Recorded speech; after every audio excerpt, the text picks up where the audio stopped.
Hi friends, మళ్ళీ ఒక వ్లాగ్తో చాలా బ్యాడ్ న్యూస్ మేము ముందుకు వచ్చిన ఫ్రెండ్స్. అసలు నా లైఫ్లో అసలు ఏం జరుగుతుందో నాకు అర్థమవుతలేదు. ఒకటి సెట్ అవుతుందంటే ఇంకోటి మళ్ళా బ్యాడ్గా జరుగుతుంది. అసలు ఏం చేయాలో అర్థమవుతలేదు. మంచిగా టైంలో లేచి నడిచే టైంలో మళ్ళీ చిన్న మెట్లు దిగుతుంటే కాలు స్లిప్ అయి చిన్న కింద పడి చిన్న డ్యామేజ్ అయిపోయింది. మళ్ళీ ఆపరేషన్ అయింది. నా లైఫ్ మొత్తం ఇంత అయిపోతుంది. మొత్తం హాస్పిటల్లోనే జీవితం మొత్తం గడిపిస్తున్నా 4 సంవత్సరాల నుంచి.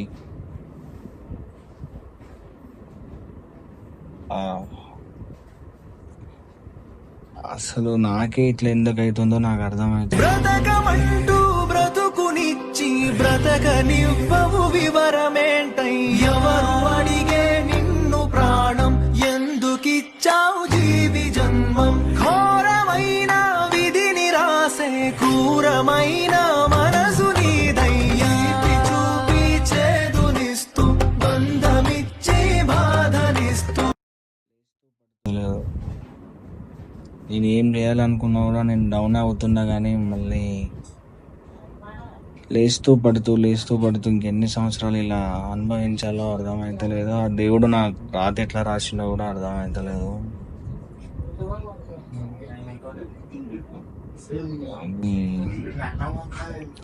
చెప్పుకోలేని బాధ అసలు.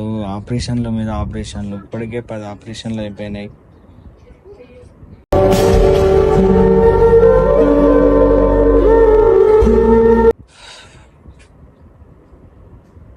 లేచి నడిచే టైంలో రింగ్స్ తీసి లేచే టైంలో మళ్ళీ చిన్నగా స్లిప్ అవ్వడం వల్ల మళ్ళీ ఇంత పెద్ద ఆపరేషన్ చేసుకొని అంత లోపల చీమ అవన్నీ ఫామ్ అయ్యి ఇంత పెద్ద అయింది. మళ్ళీ ఆపరేషన్ థియేటర్లోకి వెళ్ళి ఆపరేషన్ చేసుకునే దగ్గరికి వచ్చింది. సో ఇక మనం ఏం చేయలేం. దేనికైనా యాక్సెప్ట్ చేసి ముందుకు వెళ్ళడమే ఇంకా దేనికైనా సరే.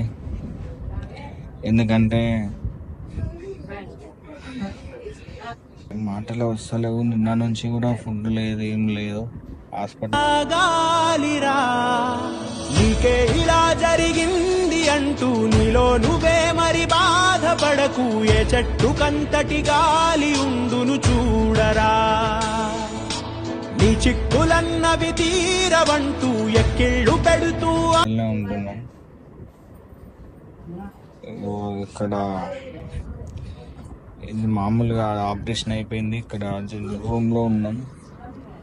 ఇక్కడ మా అమ్మ కూడా ఇక్కడనే ఉంది. నిన్న నుంచి ఏం తినకుండా మా మమ్మీకి బాగా టార్చర్ అవుతుంది. ఏం చేయాలో అర్థమవుతలేదు. పైసలు ఏమో 2 లక్షలు అయిపోయినాయి.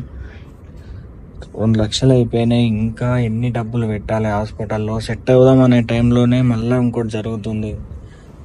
అసలు నా జీవితమే హాస్పిటల్లో అయిపోతుంది మొత్తం. ఏం చేయాలనో అర్థమవుతలేదు. అసలు నాకే ఇలా జరుగుతుంది. అసలు ఎందుకు జరుగుతుందో అర్థమవుతలేదు. మా అమ్మ అయితే పాపం చాలా కష్టపడుతుంది. నిన్న నుంచి నిద్ర లేకుండా నా కోసం మెడిసిన్కి ఎవ్వరు లేరు. అమ్మ నేనే ఉన్నాం. మమ్మల్ని చూడడానికి కూడా ఎవ్వరు లేరు. ఇద్దరమే హాస్పిటల్లో వండుకుంటూ ఇప్పటికీ 4 సంవత్సరాల నుంచి మా అమ్మనే నాతో ఉండి నన్ను ఇక్కడికి నేను నడిచిన దాకా మా మమ్మీ నా తోడుండి ఇప్పటికి కూడా నాకు ఎన్ని ఇబ్బందులైనా ఏమైనా కూడా నాతోటే వండుకుంటూ ఒక్కతైనా సరే నాతోటి తెలిసినా తెలియకున్నా సరే అందరు నడుపుకుంటూ హాస్పిటల్ మొత్తం తిరిగి అన్ని పనులు చేసుకొస్తుంది ఫ్రెండ్స్. చదువుకోలేకపోయినా కూడా ఇన్ని పనులు చేస్తుంది మా మమ్మీ. మాకు మొత్తం హాస్పిటలే మా జీవితం మొత్తం. మా చిన్నప్పటి నుంచి మా అన్నయ్య దగ్గర నుంచి నా వరకు మొత్తం హాస్పిటలే మా బతుకు మొత్తం.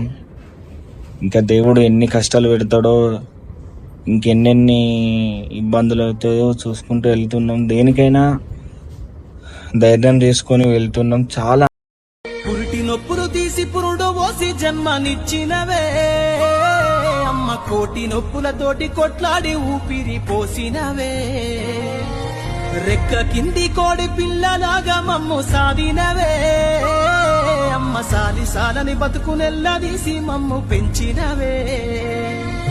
భగవంతుడిచ్చిన బిడ్డని మమ్ము బంగారం అనుకుంటివే, భగవంతుడిచ్చిన బిడ్డని మమ్ము బంగారం అనుకుంటివే. ఈ బతుకంతా మాకయి దారబోసి కొత్త లోకాన్ని చూపినవే. అమ్మా అనే పిలుపు విని ఎంతో మురిసిపోయినాములే, నన్ను ఇదల పైన మోసి ఎన్నెన్నో బాధల్ని మరిసిపోయినాములే. ఆ బుడి బుడి అడుగుల సప్పుడింటూ నువ్వు ఆనందపడ్డావులే, నీ ఒడినే మాకు ఎలా చేసి ఉక్కును తాపినవే. చాలా అంటే ఇబ్బందులు, అంటే చాలా ఇబ్బందులు, చచ్చిపోయాను. అంటే మాకు ఫ్యామిలీ మొత్తం ఒక దగ్గరగా చనిపోలే అనే థాట్ కూడా వస్తుంది.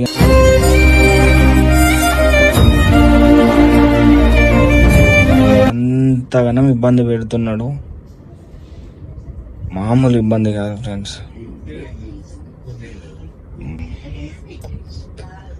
తట్టుకోలేకపోతున్నాం.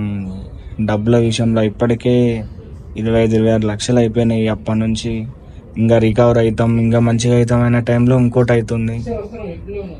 మాకే ఇలా జరుగుతుందో మరి, మాకే ఎందుకు ఇలా జరుగుతుందో అర్థమవుతలేదు. మా అమ్మ అయితే చాలా అంటే చాలా బాధపడుతుంది. నిన్న నుంచి అసలు అన్నం లేకుంటే ఏం లేకుండా నా కోసం చాలా అంటే చాలా బాధపడుతుంది. ఏం అర్థమవుతలేదు. ఒకతే ఇంతగానం జరుగుతుంది ఫ్రెండ్స్, మీరే చెప్పండి. హాస్పిటల్లో ఏం తెలియదు. స్టడీ పర్సన్ అయినా బాగుండు, స్టడీ లేదు ఏం లేదు, అయినా అట్లయినా సరే కానీ మొత్తం అంతా తిరిగి అన్ని పనులు చేస్తుంది. మా అమ్మ లేకుండా మాత్రం ఇప్పుడు నేను ఇట్లా ఈ వీడియో తీయకపోదును, ఇట్లా మాట్లాడకపోదును. మా అమ్మ లేకుంటే, మా అమ్మనే నన్ను ఫస్ట్ నుంచి కాపాడుకుంటూ ఇప్పటికీ కూడా మా అమ్మనే ధైర్యం చేసుకొని హైదరాబాద్ తీసుకొని వచ్చి, నేను నీకు ఉన్నారా అని చెప్పి, నువ్వు ఎందుకు టెన్షన్ పడతానవురా అని చెప్పింది. తప్పటడుగులు వేసిన తల్లిగా విసిరేసిన ఈ దారి తప్పిన తల్లిని నువ్వు నడిచేటోనివే కానీ ఇట్లా అవుతాను మేము అనుకున్నామా, అన్నీ తక్కువ అవుతాయి మంచిగానే అవుతావు అని నాకు ధైర్యం ఇచ్చి మా మమ్మీ ధైర్యం చేసుకొని ఉంటుంది. కొందరు అయితే ఈ ఆపరేషన్లకు నేను అయిన సిచ్యువేషన్స్కి కొందరు అయితే తట్టుకోలేరు కూడా. ఇంకెన్ని కష్టాలు చూడాలో మా జీవితంలో అర్థమవుతలేదు. సో డాక్టర్ వాళ్ళు సడన్గా 2 లక్షలు కావాలనేసరికి మాకు ఫ్యూజులు అవుట్ అయిపోయినాయి. ఏం చేయమ, అసలు మాకు 2 లక్షలని మేము ఊహించుకోలేదు. చిన్నది మేజర్ అనుకున్నాం. ఇంత డబ్బు అడుగుతారని డాక్టర్లు మేము అనుకోలేదు. 2 లక్షలు కావాలమ్మా, 1,50,000 కట్టాను మీకు ఆపరేషన్ కదా అనేసరికి మాతోటి ఇంకా కాకపోయేసరికి మేము ఎవ్వరికి ఫోన్ చేసినా కూడా ఎవ్వరు రెస్పాన్స్ కాలేదు. రోజులు ఏం తినకుండా ఇక్కడనే హాస్పిటల్ ఉండి డాక్టర్లను బతిలాడుకుంటూ కింద గ్రౌండ్ ఫ్లోర్లో పడుకున్నాం. మా బాధ ఎవరికి చెప్పుకున్నా ఎవరికి అర్థం కాదు.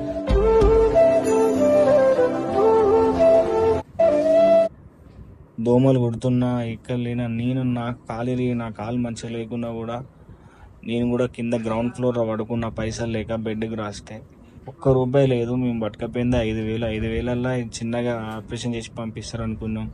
ఇక వచ్చేసరికి అంత ఫామ్ అయ్యి అదంతా తీయాలని చెప్పేసరికి మాకు మైండ్ పని చేయలేదు. 2 లక్షలు అనగానే ఎటుగా కాకుండా ఇక వేరే మాకు తెలిసిన ఒక బ్రో ఉంటే అతనికి ఫోన్ చేస్తే బతలాడంగా కాలు పట్టుకోగా ఏయంగా 2 లక్షలు ట్రాన్స్ఫర్ చేస్తే 1,50,000 ఆపరేషన్ కట్టినాం.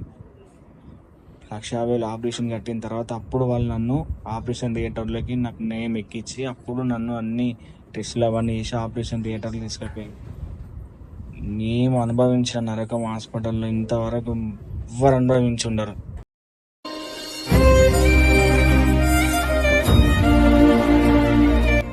అంత డేంజర్గా అనుభవించినాం. నాకు ఇప్పుడు మాట్లాడడానికి ఓపిక కూడా లేదు, ఏడ్దామన్న ఏడుపు కూడా రావట్లేదు. బాధ అనేది అట్లా ఉంది.